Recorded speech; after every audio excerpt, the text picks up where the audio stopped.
Ain't no half stepping with Marcus J. Live from the Den, Legacy Internet Radio. Thanking everybody for rocking with us. We appreciate y'all. Shout out to my peoples on Facebook Live. Thank y'all for staying with us. Thank you to those folks listening to us on TuneIn and on Streamer, as well as those folks. I didn't get no love to the iTunes and the YouTube people listening to the replays. We appreciate y'all. 804-402-2893 is the number to dial. That's the number to dial to be a part of tonight's discussion. We are in our 5th season premiere here on Ain't No Half Steppin' with Marcus J., the flagship show of Legacy Internet Radio, debuting our brand new segment coming up at the top of the next segment. Brand new segment, brand new piece of the show that we're going to be doing, so we look forward to that. We'll also have some reflections on 9/11 coming up later on in the show, but I wanted to take a few minutes talking about, is it time to stop having the race discussion with white folk? And the reason why I want to talk about that is, first of all, ain't nothing but black people in the room. So I wish there was some white folk in here. We can ask them what they think about that. But there was a blog that many of us saw. I believe it was on The Root or maybe The Griot about a week ago. I can't remember which one it was, but it was very compelling. And it talked about how many of us have become very frustrated and exhausted trying to share with our white brothers and sisters the differences and the different ways we view our country and the different ways that we're treated. And I don't want to tip my hand or steal anybody's thunder, so I'm going to stop talking. I want to kind of go around the room. I wanted my sister Maisha to start us off.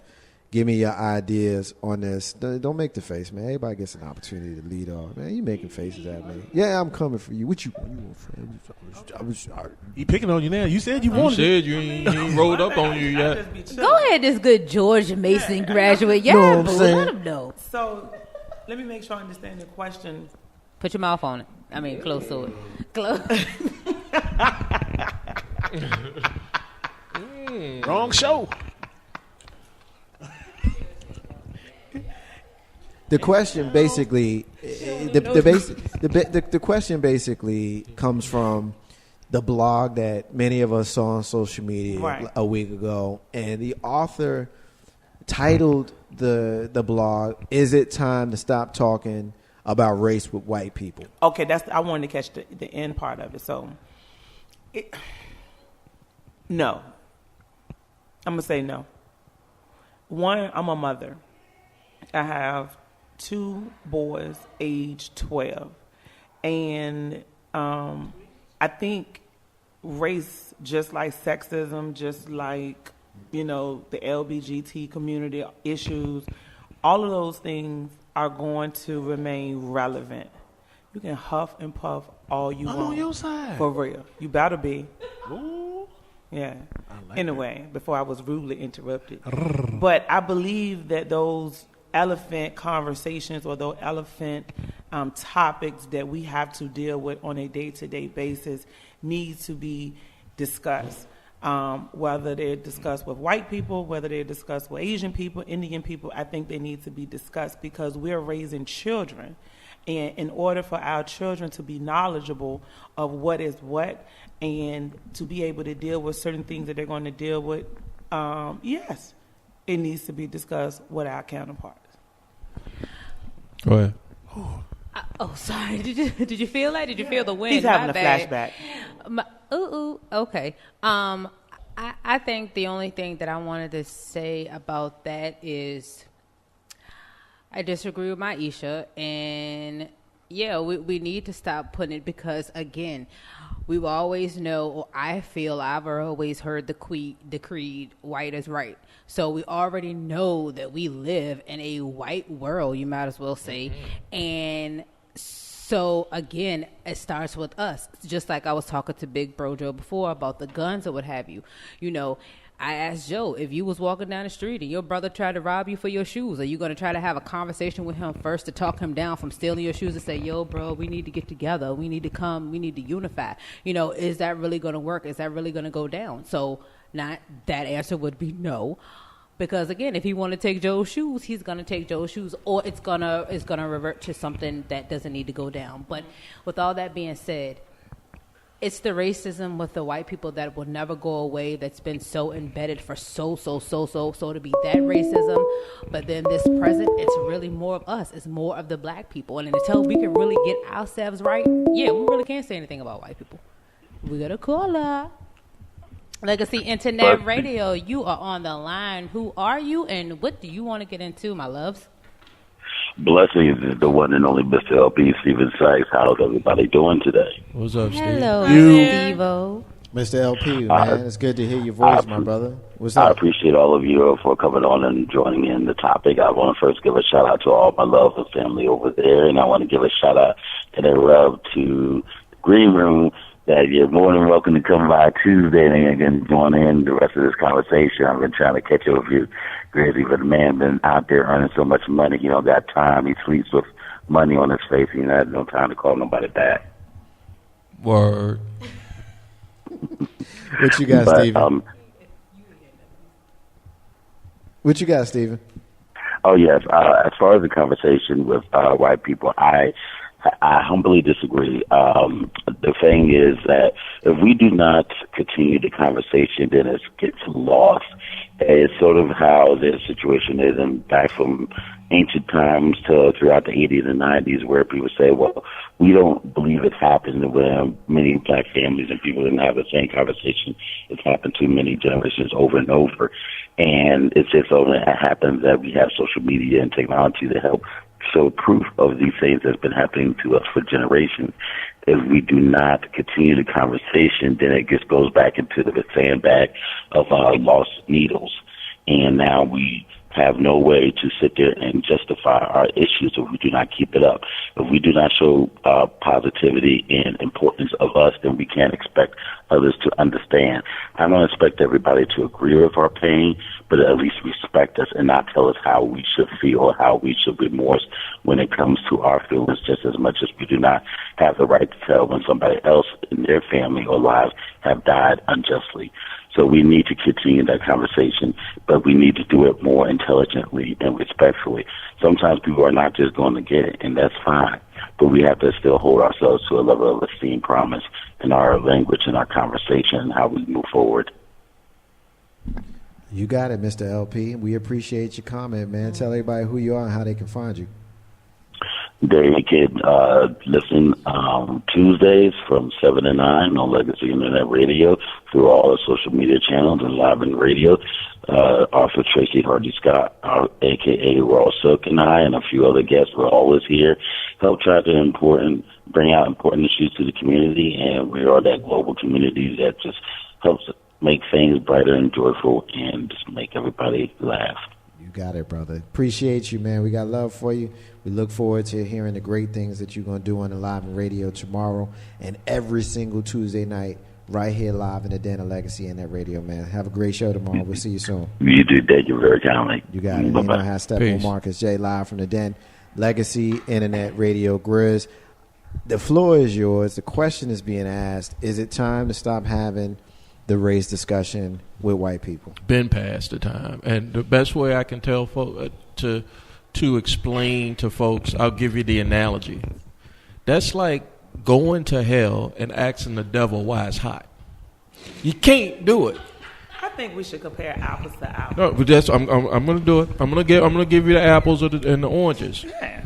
Now, using that analogy, and this applies when I use that analogy of asking the devil why it's hot once you in hell, is because you're not going to convince. It's evident in the body politic today, looking at how a Donald Trump can come in and use buzzwords, keywords, dog whistles, and get the support that he has. So now, even in 2016, 50 years after civil rights, 150 years after the Civil War, 250 years on the in the country, we see how it actually, like even when you think you're not going to be able to erase racism unless you fix education. That's the only way. That's the only way you're going to be able to fix racism. Okay, let me ask you have to educate the youth. Okay, let me cut across you real quick. Okay, so how are you supposed to educate them when half the stuff is getting taken out of textbooks today? That's a broader conversation that would speak into as far as funding for schools, integration, busing, economics, things of that nature. That's his story once again, right? Say what now?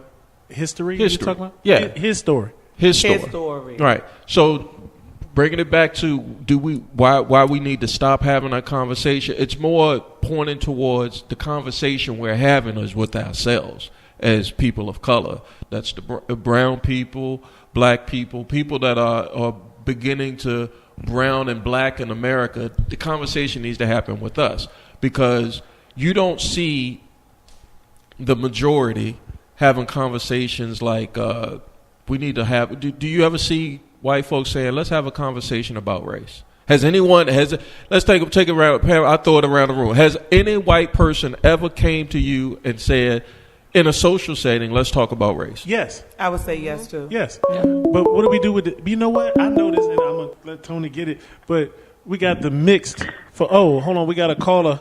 Caller, you're live. Hit us with what you got. What's up, caller? Good evening. Good evening. This is WB. What's up, WB? Got a couple of things. As far as the topic is talking about should we stop talking about racism to white people, I think it's not really about color. It's about the people who have the mindset that do or don't want to change the situation. Because you got a lot of people that are non-melon that have great impact on the civil rights, but yet they was not called out. And I think it's all really about putting people in place to make those changes. You know, whether they're black, white, Indian, or whatever the case may be. But if you don't put proper people in place to change the situation with the mindset that you have, then everything else would be non-voided. I mean, it's just going to be pointless.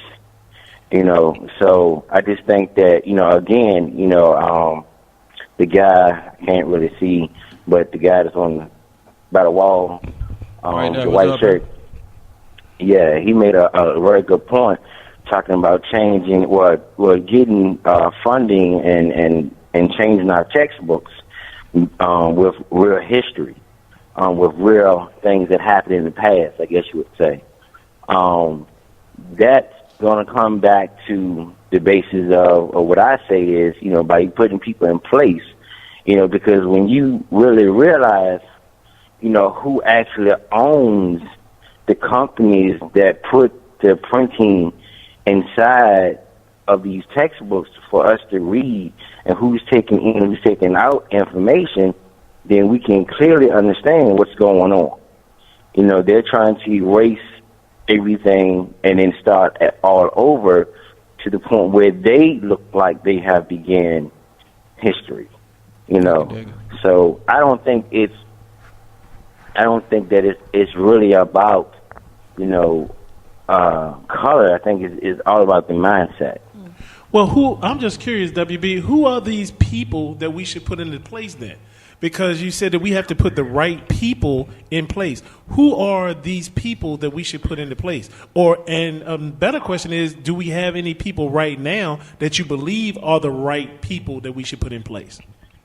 Well, there are a lot of people, that we come in contact that have these type of positions that can make a change. But it all in, just like how I guess you would say people, there's a certain type of group who allowed Obama to get in place where he is.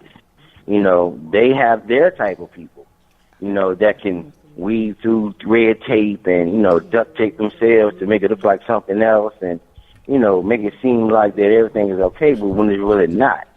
And like I said, I don't know any names, you know what I'm saying? But I know there's a lot of people that share the same feelings as we all do, about the change, about what should be told about our past or the past, and everything like that. So, give me a specific name, I can't give you.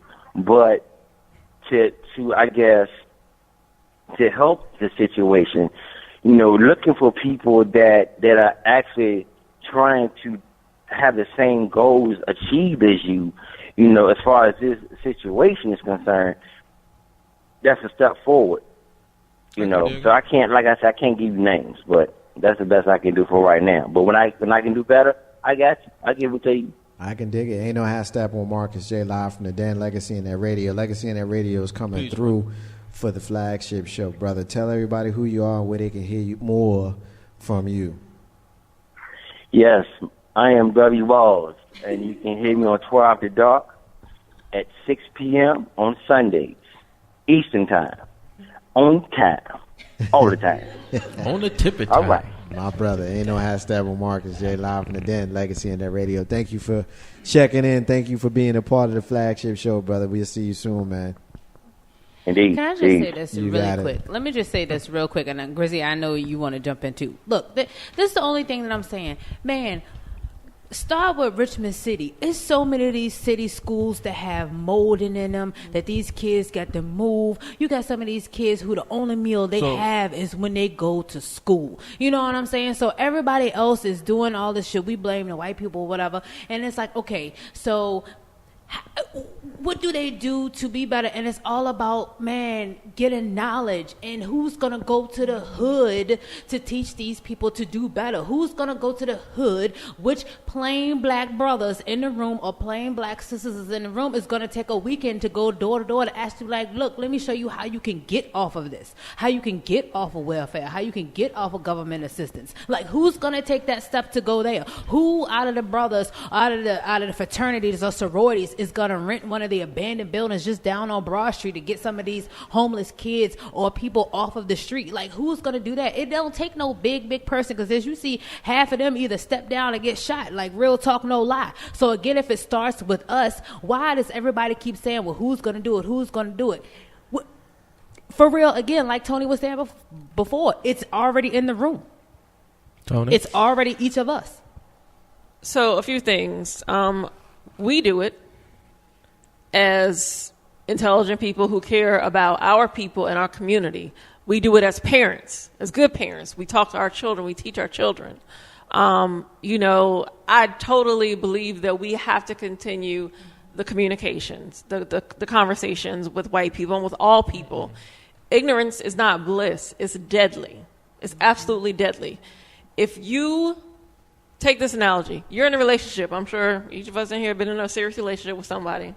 If you have an issue in that relationship, something about that person bothers you or something happens, if you don't talk about it, does it go away? But if you're not listening, if you don't have the ear to receive it, or what are you going to do? What is the receiver going to do with that? And that's why you need to be open-minded. You need to know your audience. You need to be thoughtful of how your words are going to be received. Not about what you're going to say, but you got to think about how your words are going to be received. That means that we got to explain racism to them where it's palatable. And my point is that we shouldn't have to do that. Break it down. To your question. To your point you were making, Lisa P., like the schools are dilapidated, got mold in the building. The question we got to ask ourselves is we willing to move to Belmead, to put a tax base there, to buy a house in Southside Richmond or in Highland Park so they can have the property taxes to make the school better?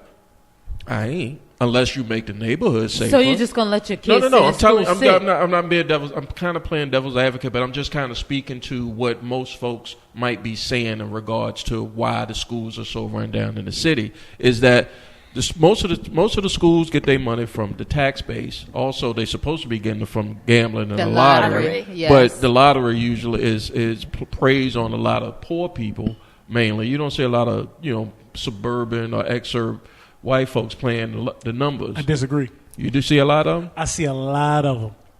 I thought it proportionately got most poor people money. Yeah, you know what? Before I go any further and comment just a little bit, I want to shout out one of the old timers back from my former employment life, Joseph T. Winston. Okay. We called him Grandpa. Grandpa Joe. Grandpa Joe. You put the whole government out there. Yeah, I put his whole government out there. What's up, Grandpa Joe? What's up, brother?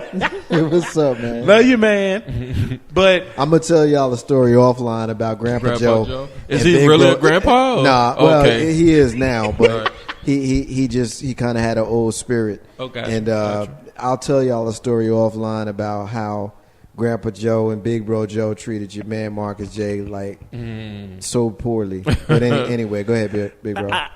I'm listening to everybody's situation. I'm hearing key points.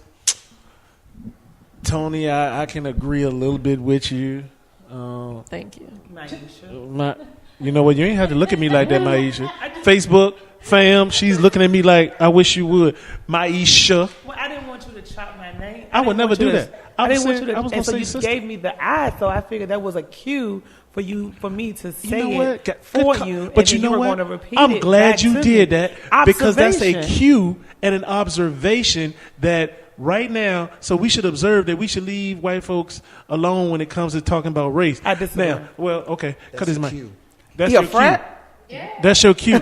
What we gonna talk about later on is the fact that He old dog. No,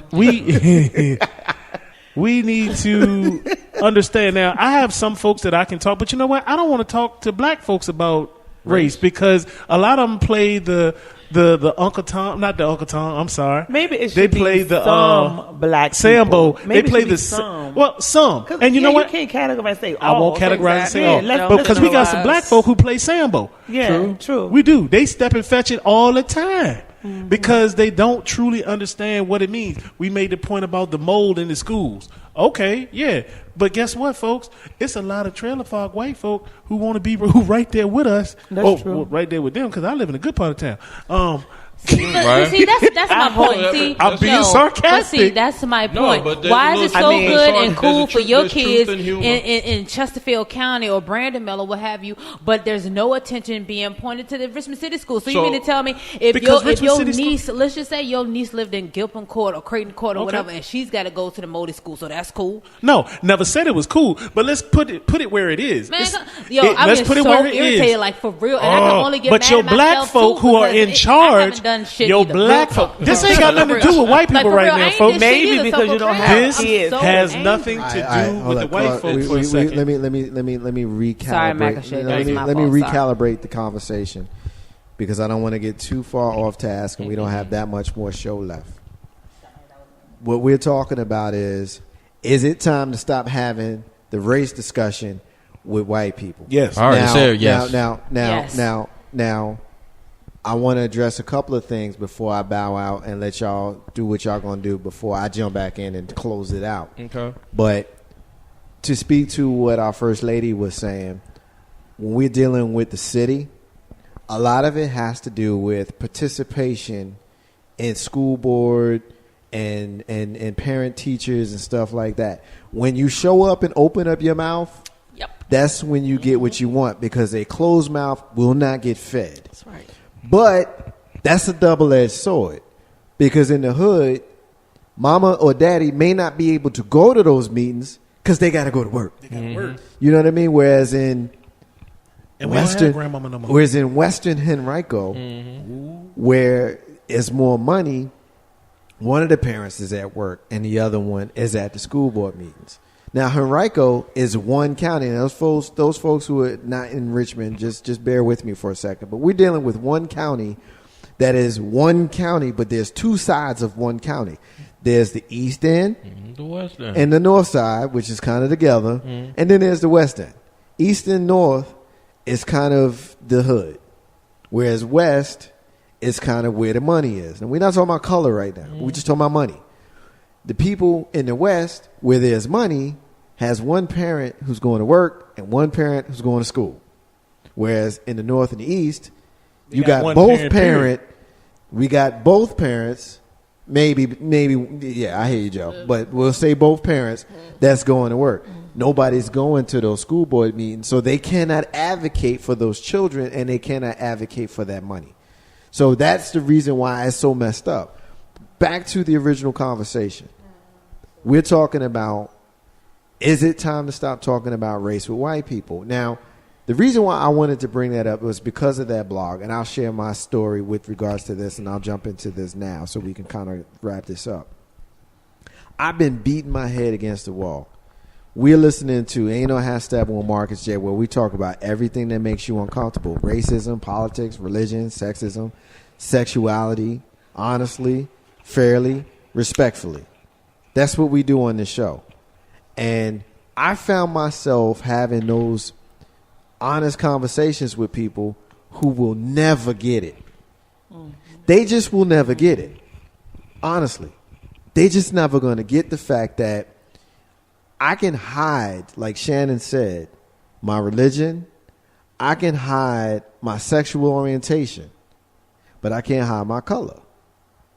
And to try to explain to someone who's never had to live their life worried about how they're going to be treated because of their color. You're trying to debate someone who has no concept of that. Your experience is maddening. It's maddening. It's trying to speak Vulcan to Jedi. It just can't happen. It's maddening because the reality is they're never going to get it. You're going to get frustrated trying to explain it to them because you got it in your mind that you need to explain it to them because you think that you're going to get some sort of benevolence from the good spirit of the descendants of people who put you in this position to begin with, which is the essence of what white privilege is all about. Because they have the privilege, of never having to think about what it's like to be in a room when you're the only one. You're the only one. When you're 62% of the population.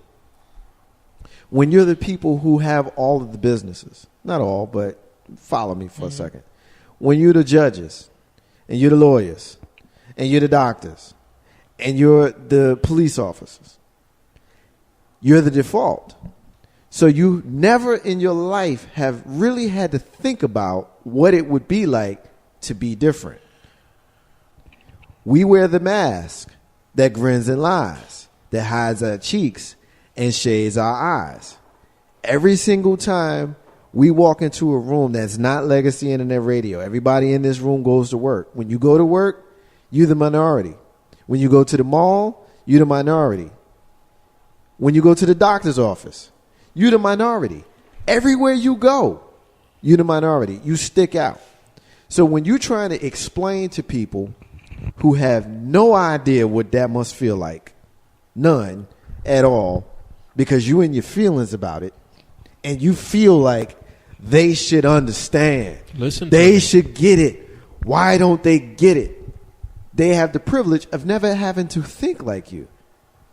Now you can look on the television and you can see Eric Garner and Tamir Rice and John Crawford being killed by police, black men, and you'll get the white guy that'll tell you, well, this happens to us as well, and if it didn't happen if it wasn't so many bad crime statistics in your neighborhood, then this wouldn't happen to you.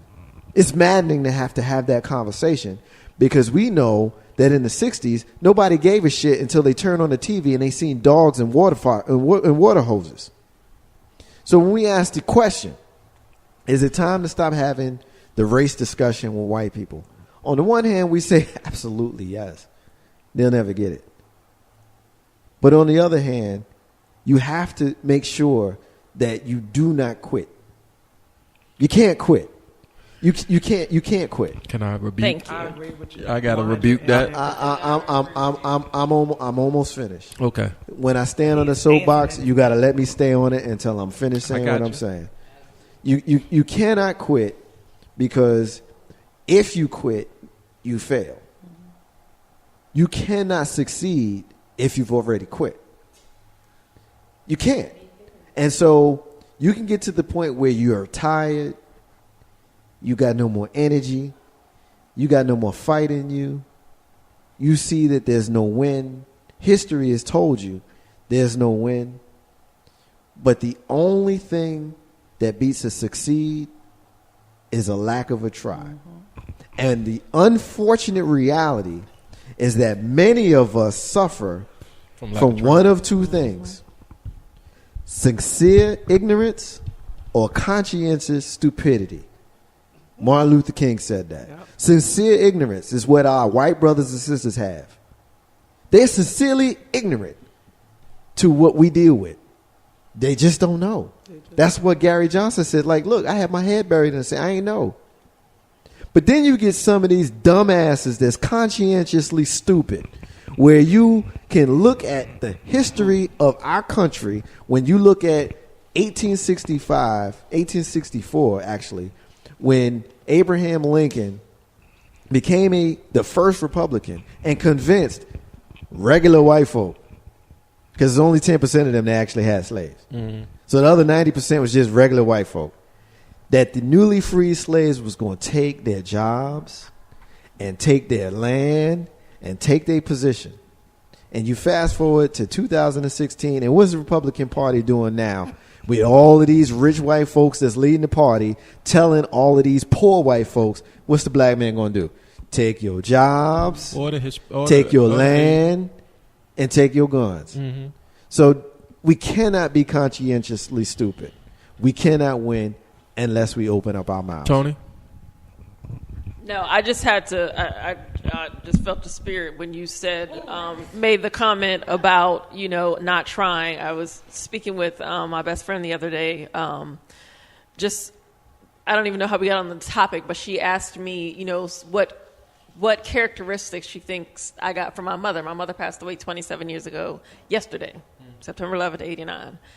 And I told her the biggest thing that my mother always said, and she used to write it on the back of my school pictures, was always remember, nothing beats a failure but a try. And that's true.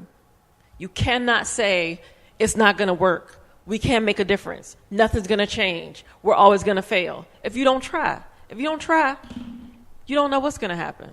Okay. So we have tried. Yes. Thank you. Let me give still failing. Yes. Let me give you a Nat Turner. Let me give you a Frederick Douglass. Let me give you a Marcus Garvey. Let me give you a Malcolm X. Let me give you a Martin Luther King. My point to Marcus's point is it's not a conversation that black folks should be having with white folk. This is a conversation white folk need to be having with white folk. That's like telling your teenage son to explain to his teenage friends what sex is all about. If he don't know what he's talking about. I see it on TV a little bit. We've got enough history. We got 1776, 2000. We got 240 something years of history for half-witted Gary Johnsons of the world who can freely admit, and I honestly believe most white people think like him. Like, I don't know. I can't call it. So I'll give him a little bit of credit for admitting to the facts. But you can't just leave it there. Like you said, we wake up black every day. So you have to take an extra step, and I know that's hard because it's your country and you want it back. You got to take an extra step to figure out, well, why is these people clamoring for so much? What do they want? Why they want everybody to jump a border and take our jobs? Why do they want this? And it's you, like you said earlier, you don't have a point of reference because it's always been your country. So who better to explain it to them than black us, people? No, because we have done that, and it's getting to the point now that we've kind of claim we're in a post-racial world, but we not. They felt like they threw us a bone with Obama, honestly, and that's how he got into office because we didn't vote him in.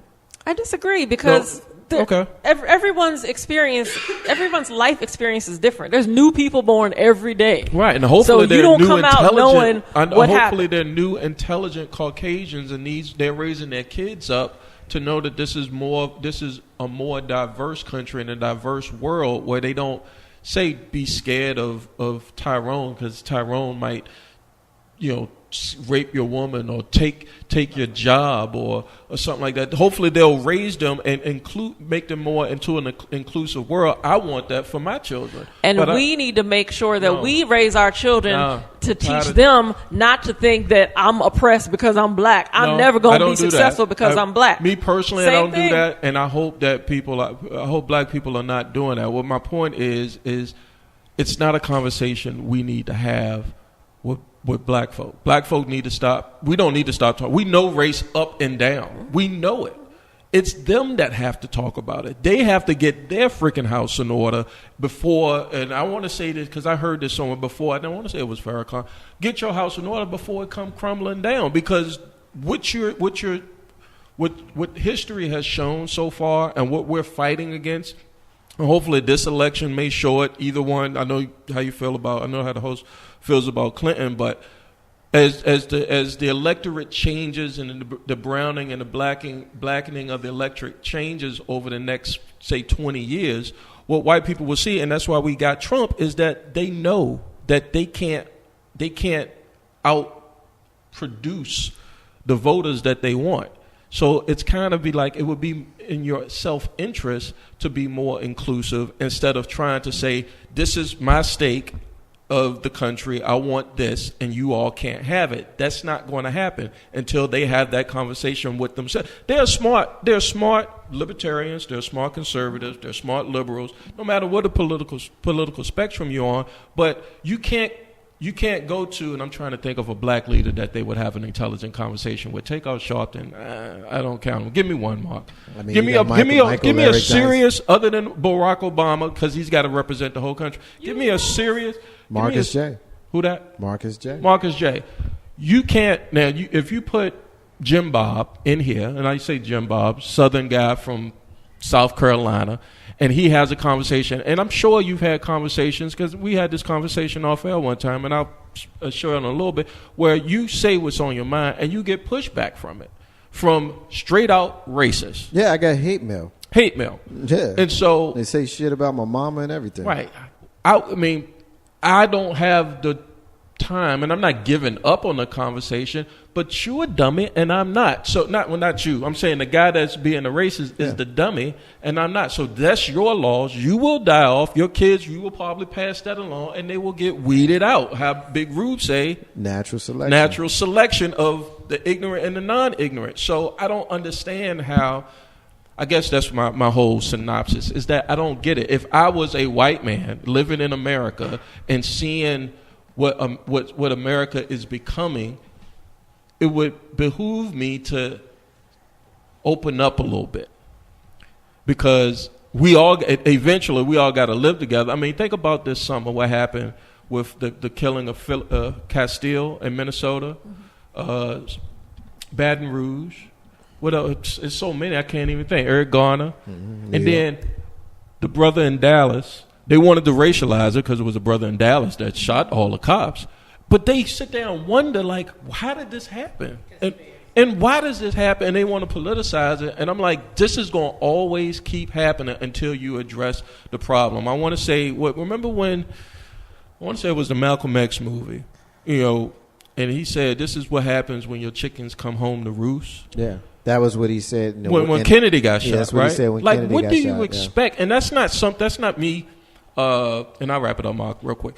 That's not me saying I support violence in any way, shape, or form. What I support is education. What I support is enlightenment.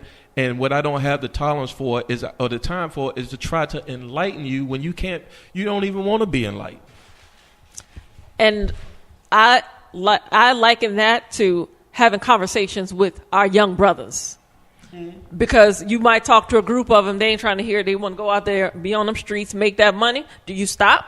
No. You move on to the next group, and you keep on until you make a difference. I do my part, but honestly, when I speak about our people, I speak of it from an inward situation out. Like, how do I live my life, and how do I apply what I do with my sons, and then I make it applicable outward. I don't expect everybody to think and to be like me, but for us as black, there's so many different branches of ways that we can improve our situation. So it's not just one thing.